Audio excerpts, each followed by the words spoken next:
It is episode 264 of Vegas Revealed. As pool season begins on the Strip, we are with legendary DJ David Guetta. I'm having such an amazing time every time I'm in Vegas. So that's why I'm taking this residency. I'm going to be here every Saturday now for the next 2 months. More on his new residency home at Fontainebleau. Then a couple new restaurant experiences to share, a French spot in the Arts District, and some Mediterranean.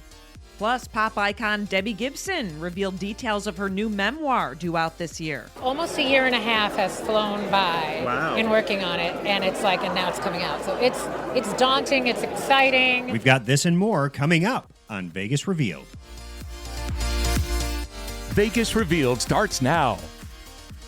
Welcome, everyone, to Vegas Revealed. I'm Dana Roselli, along with Sean McAllister. We're at episode 264, and off the heels of a very busy weekend, including a really fun and interesting podcast seminar that we did at the East Las Vegas Library. We had a blast meeting so many fellow podcasters and people that attended. Yeah, and I thought it was really cool to find out that some libraries here in Las Vegas have a free podcast studio so that you can go in and record your own show and break into the podcast verse yourself. I know, and so many people think it's just books at the library, which they have, obviously books available and everyone should keep reading. It's actually really fun to walk into a library. It revives you to think like, I want to start reading more.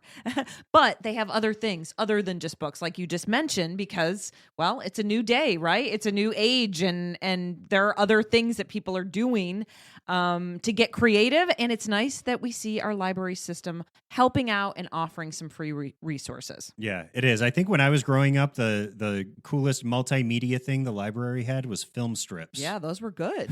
What did they call? They called it something else. And microfilm. Microfilm, yeah, yes. with the big screens, and you scroll through newspaper and magazine articles. But you could find everything. If you wanted to find if something was mentioned in a newspaper, think about it. You could actually look at it and put it. I mean, it was cool. I'm glad we learned like that. So am I. So am I. The analog life.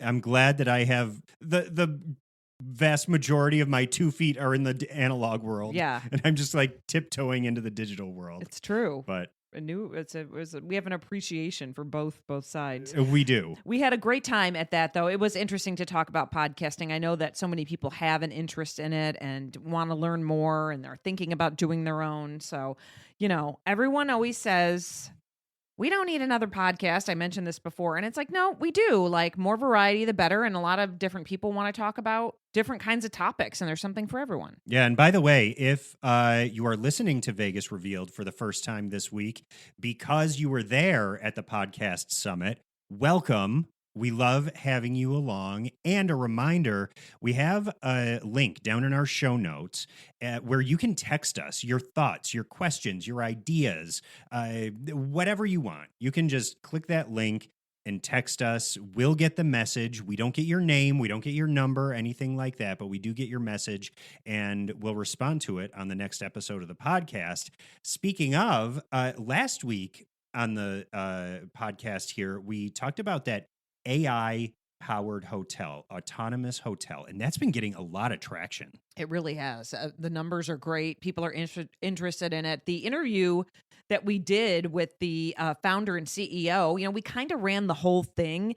For our television version, we condense and cut things down a little bit and pick the best tidbits and that kind of thing. But, usually for the audio podcast, with something like that, we know that everyone has an interest to kind of get more of a deep dive. So we hope that you enjoyed that. It seems like people have, because we're getting a great response from it, that people are actually learning more than just, 1 minute of coverage that they're seeing on TV or, some of the articles that are out there that, aren't super lengthy. So it was good to share some of that information, give people a better understanding. But like Sean mentioned, if you do have more questions, you can click that link in our show notes, text us, and we'll answer it on the next podcast.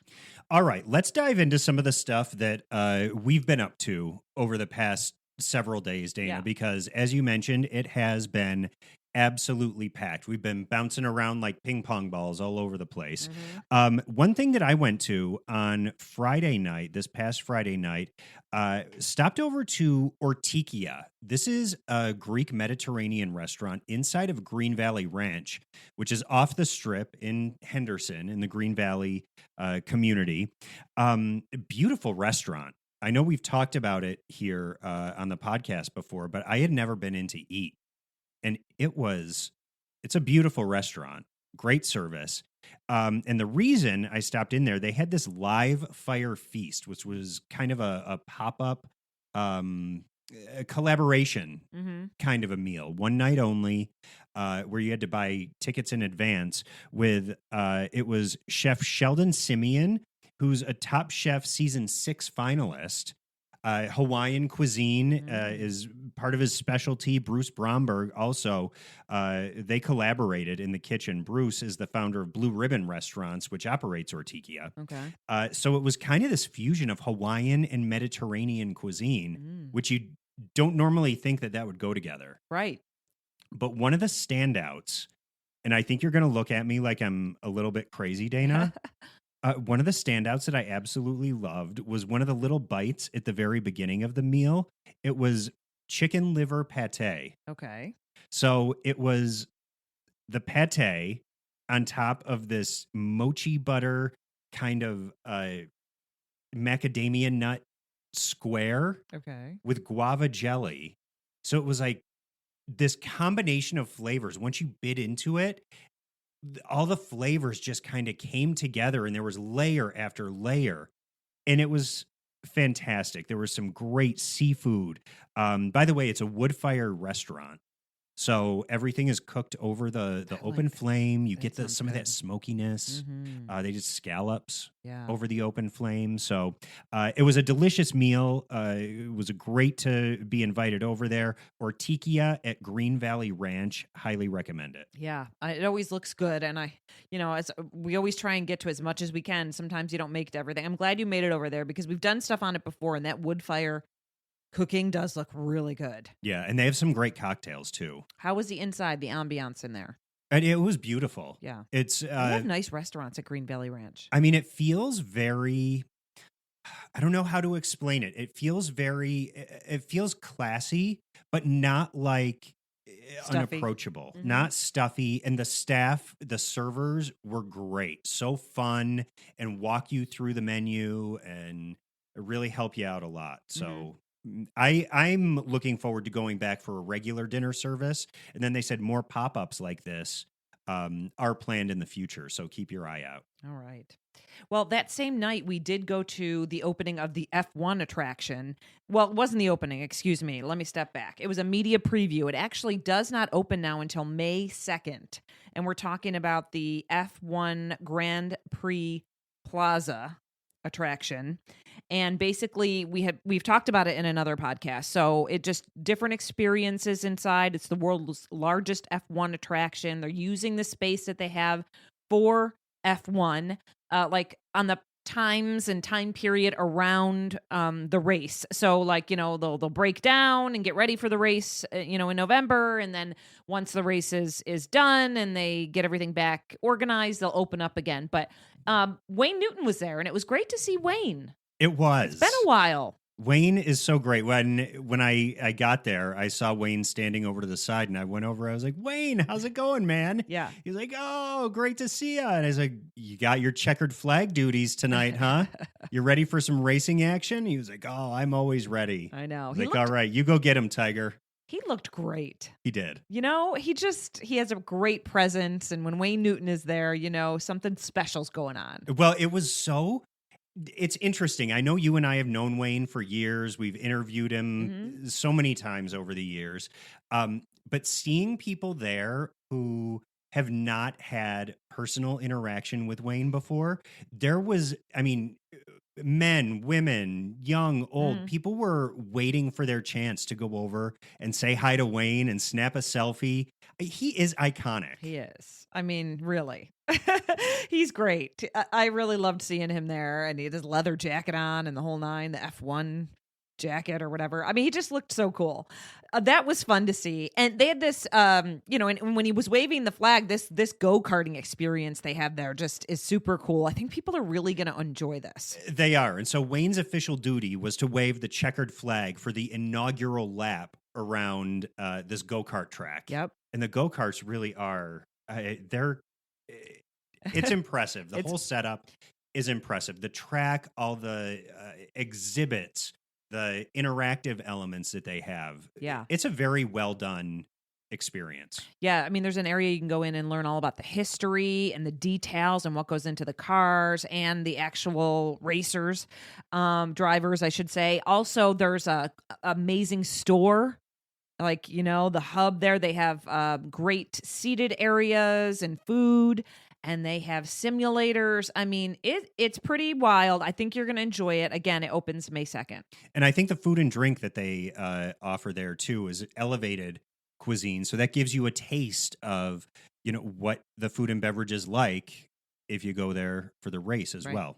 So again, that's over at the Grand Prix Plaza starting May 2nd. Yeah, and if you're not familiar, if you're a visitor in Vegas and aren't familiar where the Grand Prix Plaza is, it's on Harmon and Koval. Okay, so that's just to the east of the Las Vegas Strip. Yeah, diagonal from Topgolf. Yeah. If that helps at all. All right, well, we did a fantastic interview with David Guetta. He's a longtime DJ. That's coming up in just a minute, but let's talk about our experience at the Nevada Ballet Black and White Ball. It's an annual event, and it's a big fundraiser for the arts in Nevada Ballet, which, they put on productions all the time, all year long here in Las Vegas. Yeah, I think they said 57 years. Yeah. Nevada Ballet has been putting on performances for the Las Vegas community. And this fundraiser is really what drives the future of Nevada Ballet. Every year they have a new honoree. They have the Woman of the Year, Rita Moreno, Olivia Newton-John.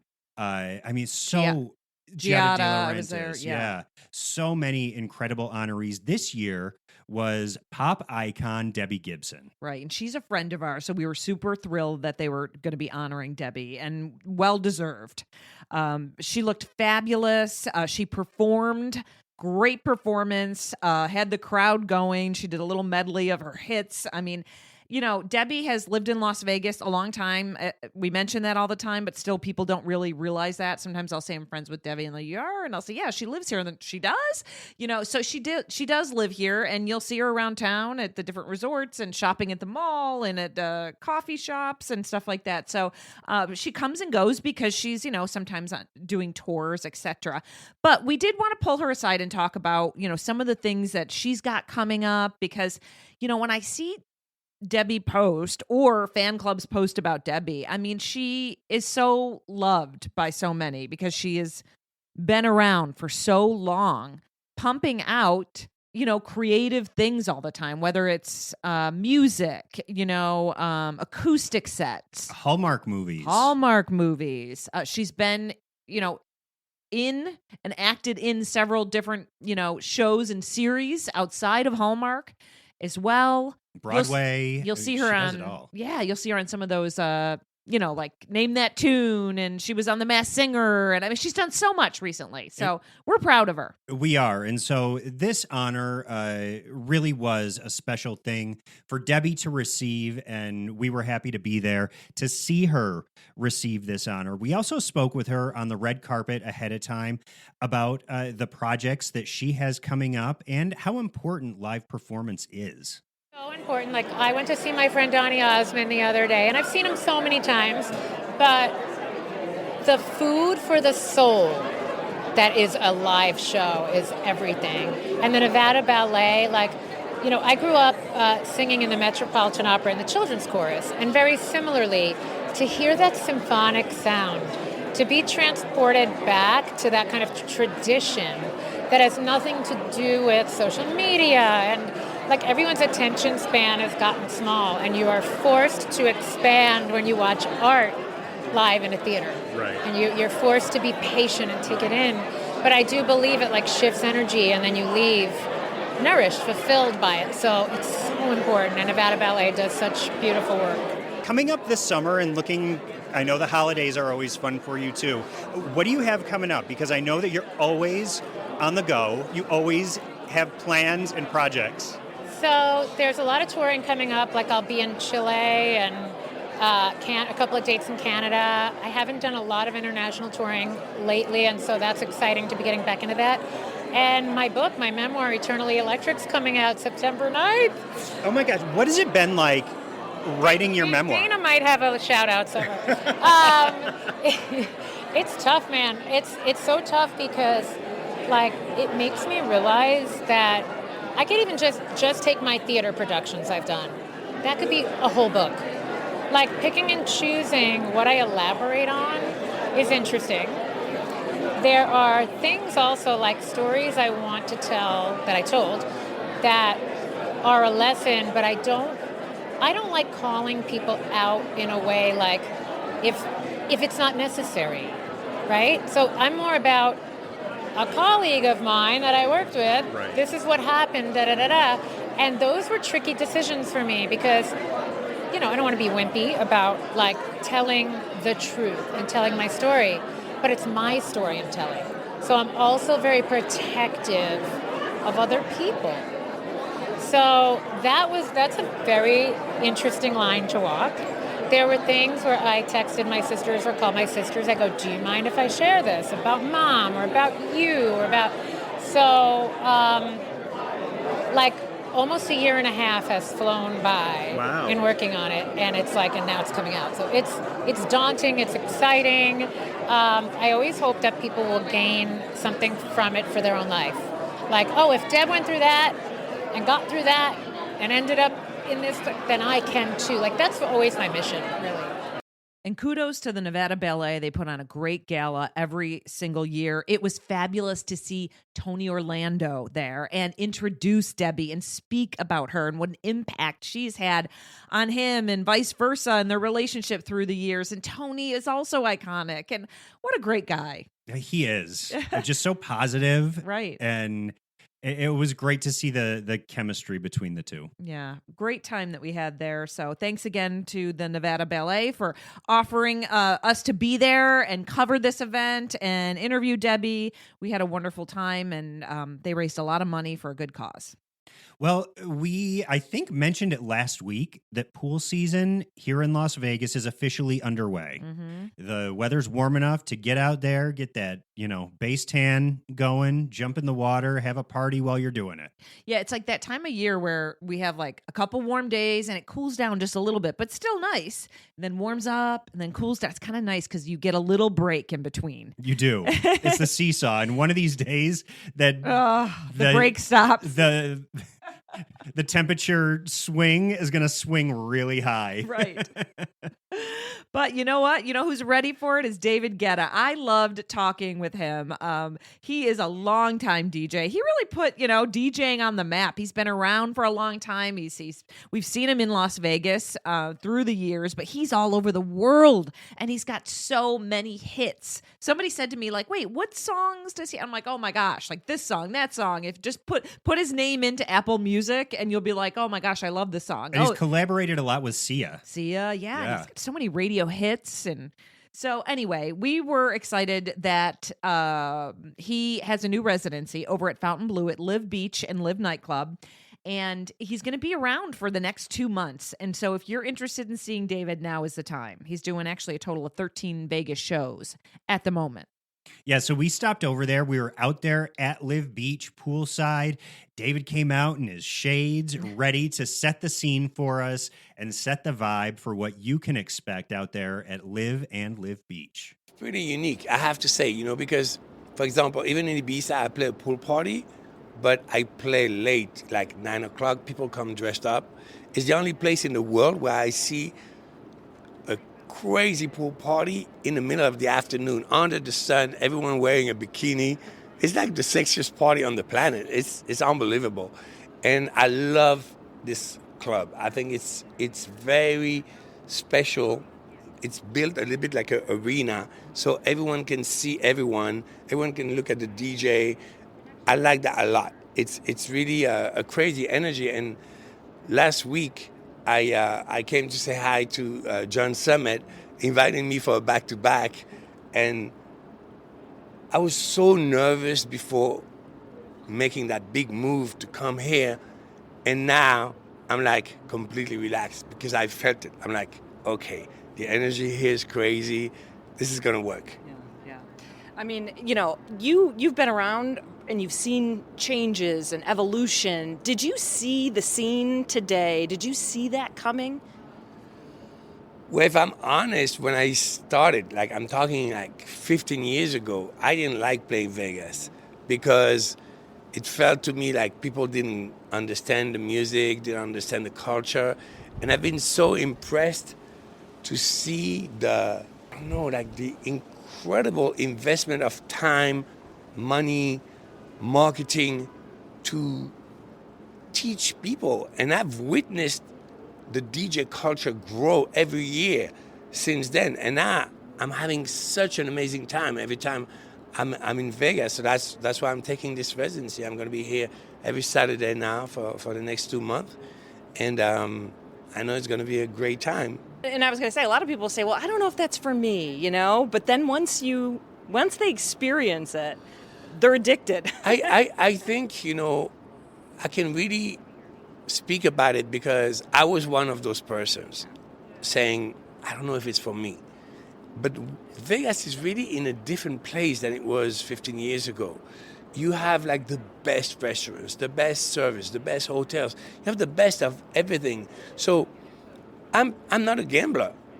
So, I think it became a place where you get entertained at the highest possible level in anything you want to do. So if you want to gamble, you gamble. If you don't, you have the best shows, the best restaurants, like they have in this hotel the best spa I've ever seen. So what I'm trying to say, like, I could come with my kids here and not go party, So there are so many ways to experience Vegas, and I've really witnessed this evolution. And I think, when you're a kid, you dream of going to Disneyland, and when you're an adult, you dream of going to Vegas. It's true. I agree. And listen, when people are watching you and you're really giving it, and they must look at you and go, what is a day like for David Guetta in Vegas? I mean, where does your day start? What time does it start? When did you have a routine? Are there things you love to do? What gets you pumped for the show? Well, actually, I stayed at the hotel for the entire week. And it was a fantastic experience. I wanted to really understand the place before starting the season. And after my first show, I said, okay, I'm going to, spend the week until Saturday.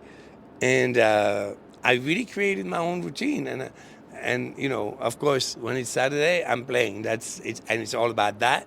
But the rest of the day, I've been, waking up around like 9:30, take a breakfast, go to the gym, crazy gym with light, natural light, which is very important for me and very rare. The best spot I've seen, incredible restaurants. I'm having the time of my life, really. Any artist that you're looking at now going, I see this person's going to blow up, because, I love to know your thoughts on that stuff. I'm sure you... Well, one thing I love about playing here is like there's this whole new generation of DJs that are playing here. I've been around, so it's always inspiring to have young DJs around because, I think I probably influence them, but they also influence me. And this is what keeps me relevant. So, playing with John Summit, Dum Dollar, Clooney, all those guys that are playing here, they're really dope and they're the new generation. So for me, it's really exciting. As much as, I love playing with Tiesto and Armin and Carl Cox, they're all my friends, we all grew up together in that industry. But it's also inspiring to see kids coming with a new vibe, And I've been to the Fontainebleau pool many times, like out for different events, but I had never gone to the Live Beach section. So it's beautiful. It really is. I Right? just saw, and it was the day after we were out there, I saw somebody post that they were out there with a group of girlfriends having a birthday party Yeah. at one of the villas, I think they call them, where you have your own private pool, a yeah. glass pool. Yeah, it's great in there. So, I mean, we need to go at some point. Like David said, we're ready to party. And there's no age limit at the day club. No age limit. I like that he encourages young. Well, we can't be. You can't be 21. too young. Yeah, but young. Like there's we're no younger limit than on the us. high end. Younger than us, right? Oh my gosh! And I've seen some videos of him doing his thing, and he just looks like he has a blast and gets the crowd going. So love it. Happy to see David back here in Las Vegas, and glad that he has this nice partnership going with Fontainebleau. All right, let's get to our tips. Our first tip is kind of a follow-up to last week's tip. We told you we were going to the new restaurant in downtown Las Vegas in the Arts District. It's Chef James Trees opening another restaurant. We've been telling you about it for a little while. It's called Bar Boheme. Am I saying it right? Boheme. Boheme. Yeah. Bar Boheme. Bar Boheme. Yeah. And we went for a tasting before it opened. Let's see, when this podcast dropped, it is now officially opened on April 1st. And boy, the tasting that we got was fabulous. Both you and I kept looking at each other going, this food is bursting with flavor. Everything from the bite-sized canapes all the way up to the main dishes. And even I heard that their burger is we didn't have that, yeah. phenomenal. They weren't serving it at the tasting that we went to. But next time we go in there, you better bet I am getting the burger. And how about those fries? Oh my gosh, the impregnated fries. The impregnated fries. They're impregnated. That's what we call them, but that's not. It was with him explaining what he does to the fries to make them taste so good. There's a whole process, and they're impregnated with some drippings from the steak as it cooks. It's a whole thing, but they delicious. Are so delicious and so crispy and crunchy all the way through. They were good. It was funny because we were doing the tasting, which is good because you could like really sit there and put on some calories if you didn't just dip in. You could. So Chef James Trees, as the courses were coming out, he was kind of explaining where the influence, the inspiration came from for each of the dishes. And it really what it came from is the chef went over to France and ate at a bunch of the best restaurants in France and said, well, how can I elevate what they're doing and put my own spin on it? And so that's what he has done with his entire menu. I mean, the beef bourguignon, I know. That was my favorite, right? That was your favorite. I asked her, I was like, what was that called? Because I need to come back and like eat it as my meal. It was like a smoky, flavorful, it was delicious. It was, you can tell that was just layered. The flavors just were layered in there. And even the mussels had a lot of flavor. The mussels were delicious, cold and hot mussels. So good. What about that cauliflower? Cheesy. It was it wasn't macaroni and cheese because Chef Trees told us, he was like, I serve mac and cheese at my other restaurant. Yeah. He was like, so I'm not serving it here. It is trying to find it on the menu. But it's the cauliflower gratin. Yes. Is what it is. Yeah. That was good. Get that. These are all in French. I'm looking at the menu right now. And the prices are decent. I mean, the food is really good. And so I expected this restaurant to be a little bit pricier. I don't know. Would you say it's more expensive than Esther's Kitchen or same? I would say it's same-ish. In line. Yeah, because it depends. Because it's like the dishes are different. There's different levels. Yes. So, but it's very within price range and like affordable. Well, just to give you an example, the Seafood Tower. There's 3 different levels of Seafood Tower here at Bar Boheme, starting at $69 for a Seafood Tower. You go somewhere on the Strip, you're starting at $200. Yeah. Even the Grand Seafood Tower at Bar Boheme is less than $200. So your max price for the most extravagant seafood tower offering is less than what you start at on the Strip. And I can't remember what restaurant we went to. It might have been Ocean Prime, but we posted on TikTok the seafood tower.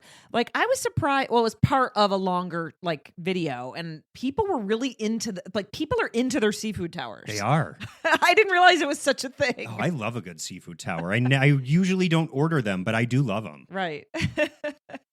Anyway, loved it. I love the atmosphere. Oh, it's beautiful. They've got booths and tables, a great bar right there in the middle, windows. What a great spot. I'm happy for them. And right next door is Petite Boheme. And that is a bar focusing on most just cocktails and stuff, and really great cocktail program over there. Great decor.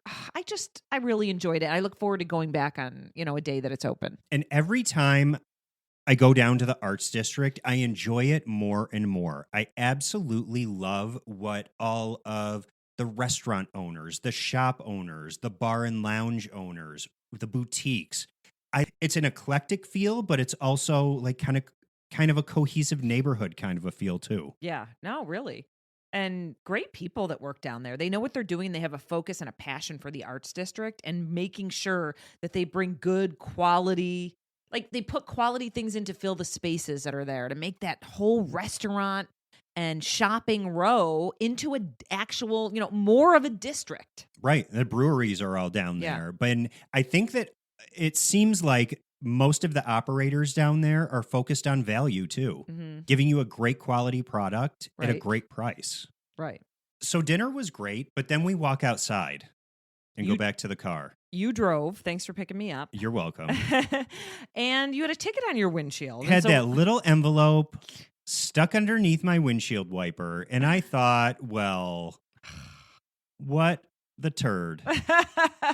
Now, we've complained about, I've never had a parking ticket. You've complained This about... is my second parking ticket downtown. You have downtown parking, so we thought, let's make this another tip. Now, this ticket was not too bad, $25. $25. It was a Sunday night. We were there from about 6 to 9? 6 to 9, yeah. Okay. Yeah. I don't know why it was only $25, because that other time that you got a ticket, it was like $100. Yeah, but was that because you didn't feed the meter? Well, I didn't feed the meter then, and I didn't feed the meter now. Right. So I wonder what the difference is. Maybe that was a Sunday night. I don't know. I don't either. But FYI, I kind of always thought weekends were free or weekend evenings and that kind of thing. And then you said you glanced at the sign when we got into your car, and we got to update that because it actually is up until 10 p.m. Yes, 7 a.m. to 10 p.m. Okay, yeah. Is what the sign said. And you know what? We got there. One of our friends was right outside on the sidewalk, arriving the same time. We started talking. It didn't even enter my mind that I had to go back and put money into the machine. Mm-hmm. So they made... So I had a little present waiting for me on the back end. $25. $25. And it probably would have only cost $4. Yeah. If I fed the meter. So... Well, we're donating to downtown Las Vegas, I guess. Donating to the continued renaissance of downtown Las Vegas. But it is a good reminder because sometimes it can get a little confusing. Like sometimes when you go downtown and say, I don't know, it is like a time period that's not so busy. It seems quiet. You find your spot, you park, you kind of feel like you don't need to feed a meter. Right. Because you're like, well, they're happy to have me here. But then guess what? Surprise, surprise. You still got to pay. So it can kind of be hard to comprehend. Sometimes you forget and you do need to feed the meter. So heads up, there's the tip. Pay attention to the sign nearest to your street, because I do feel like area from area, street to street, there are different rules. There are. 100% there are. Yeah, you have to pay attention. So... but we don't like to pay attention. I mean, we were just so excited to go to Bar Boheme and at least it was only get the night going, have a great meal. Was not $100. That would have been really upsetting. It wasn't. It's fine. Okay, so we're all good on that. But just a heads up, if you do go to downtown Las Vegas, paid parking on streets, and they have some lots there too that require a certain, like a minimum, like, hey, park here for $10 or park here for $5. So you'll see those too. So there's a variety of different choices if you need to park downtown. But anyway, we have had a very busy weekend and we enjoyed it, but we're tired. So, We hope you enjoyed listening to our rants and our discussions and our interviews. And we'll be back next week. I think we're going to dive a little bit into how to get into some of these pool parties. Yeah, because, you always wonder, like, is it going to be one of those things where I have to show up and just wait in line and hope that they don't reach capacity before they get to my place in line? And how much is it going to be to get in? Am I going to have sticker shock when I get up to the front? All of that is answered for you next week here on Vegas Revealed. Make sure to download the VegasNearMe app. It is free. You don't even have to put in your name or email. Download it and explore. If you're a visitor coming to Las Vegas or if you're a local, it is beneficial for both. It's right there in the App Store and also on Google Play. We highly recommend it. There's so much information in there that is going to help you out. We promise. And a reminder, you can check out the TV version of Vegas Revealed on our Vegas Revealed YouTube channel. We have some great episodes, extended interviews for you posted there as well. Just search for Vegas Revealed and it'll come right up. Follow us all the time on our Vegas Revealed social media. Have a great week, everyone.